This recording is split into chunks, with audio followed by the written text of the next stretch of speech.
Halo semuanya, nama saya Benedikta Dwi Juniarti, NIM 2010417107, kelas A1 Manajemen Pagi, mata kuliah Manajemen Pemasaran.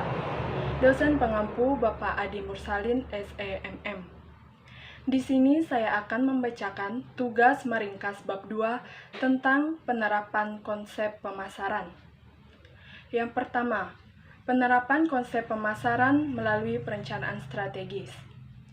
Perencanaan strategis yang berorientasi pasar yaitu proses manajerial untuk mengembangkan dan menjaga agar tujuan, keahlian, dan sumber daya organisasi sesuai dengan peluang pasar yang terus berubah. Tujuannya untuk membentuk dan menyempurnakan usaha serta produk perusahaan sehingga memenuhi target laba dan pertumbuhan.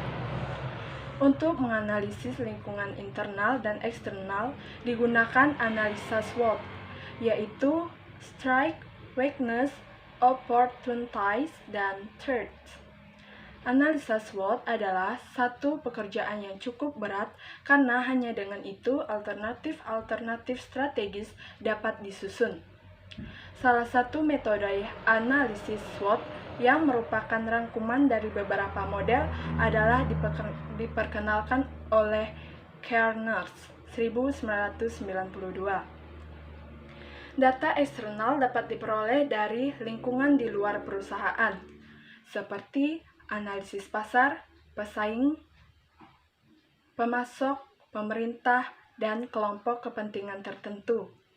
Sedangkan data internal dapat diperoleh dari dalam perusahaan itu sendiri, yaitu dari laporan keuangan, laporan kegiatan sumber daya manusia, laporan kegiatan operasional, dan pemasaran. Faktor-faktor strategi eksternal. Yang pertama, peluang, yaitu perubahan struktur demografi, pembangunan ekonomi di Asia. Yang kedua, ancaman, meningkatnya peraturan pemerintah, meningkatnya persaingan, munculnya teknologi baru, saingan perusahaan di Asia. Faktor-faktor strategi internal, kekuatannya, budaya perusahaan yang mempunyai nilai, harapan, serta kebiasaan masing-masing orang yang ada di perusahaan tersebut yang pada umumnya tetap dipertahankan dari suatu generasi ke generasi berikutnya. Pengalaman top manajemen, integrasi vertikal yaitu kerjasama yang baik antar top manajemen dengan bawahan, hubungan yang baik dengan orang lain, memiliki orientasi internasional. Kelemahannya, saluran yang kurang efektif bekerja, kondisi keuangan yang kurang baik, posisi global yang kurang menguntungkan. Yang kedua, melalui perencanaan taktis. Salah satu perencanaan taktis menggunakan konsep marketing mix atau bauran pemasaran.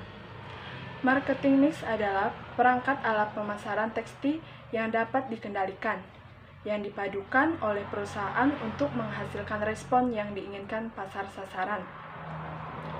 Marketing mix adalah semua faktor yang dapat dikuasai oleh seorang manajer pemasaran dalam rangka mempengaruhi permintaan konsumen terhadap barang dan jasa. Faktor-faktor yang mempengaruhi yaitu product, plans, price, promotion. Produk adalah suatu yang ditawarkan oleh perusahaan kepada pasar sasaran. Harga adalah jumlah uang yang harus dikeluarkan oleh pelanggan untuk memperoleh produk tersebut. Tempat termasuk aktivitas yang mengonsumsikan keunggulan produk dan membujuk pelanggan sasaran untuk membelinya. Yang ketiga, penerapan konsep pemasaran dengan membangun kepuasan pelanggan melalui kualitas, pelayanan, dan nilai. Pelanggan adalah pihak yang memaksimumkan nilai. Pemasar harus menentukan jumlah nilai bagi pelanggan dan jumlah biaya yang ditawarkan setiap pesaing untuk mengetahui bagaimana posisi penawaran mereka sendiri. Kepuasan pelanggan merupakan fungsi dari pandangan terhadap kinerja produk dan harapan pembeli. Dan manajer pemasaran bertanggung jawab pada kualitas, yaitu mereka harus berpartisipasi dalam merumuskan strategi dan kebijakan yang dirancang untuk membantu perusahaan agar unggul dalam persaingan melalui keistimewaan kualitas total, termasuk kualitas pemasaran dan kualitas produksi. Kita juga harus bisa mementingkan pelanggan, karena pelanggan adalah orang yang penting dari segala urusan bisnis. Pelanggan juga tidak tergantung pada perusahaan, tetapi perusahaanlah yang tergantung pada mereka. Untuk memantau dan mengetahui kepuasan pelanggan dapat digunakan beberapa metode, seperti sistem, survei, dan loss customer analysis. Perusahaan perlu memperhatikan kepuasan pelanggan, karena banyak manfaat yang dapat diambil perusahaan, antara lain meningkatkan keuntungan, mendorong setiap anggota organisasi untuk bekerja dengan tujuan serta kebanggaan yang lebih baik, dapat mendorong menciptanya loyalitas pelanggan. Kiat menangani keluhan pelanggan. Voice response merupakan gaya penyampaian keluhan serta langsung atau meminta ganti rugi kepada perusahaan tersebut. Private response merupakan tindakan yang dilakukan dengan memperingatkan atau memberitahu kolega, teman, atau keluarganya mengenai pengalaman dengan produk atau perusahaan yang bersangkutan. Umumnya tindakan ini sering dilakukan dan dampaknya sangat besar bagi citra perusahaan. Third party response merupakan tindakan pelanggan yang merasa dikecewakan perusahaan dengan meminta ganti rugi secara hukum, menggunakan lewat media sosial, dan secara langsung mendatangi lembaga konsumen atau instansi hukum dan lain-lain. 4 aspek penting yang harus selalu diperhatikan dalam menjalankan kiat menangani keluhan pelanggan, yaitu yang pertama, empati terhadap pelanggan yang marah. Yang kedua, kecepatan dalam penanganan keluhan. Yang ketiga, kewajaran atau keadilan dalam memecahkan keluhan.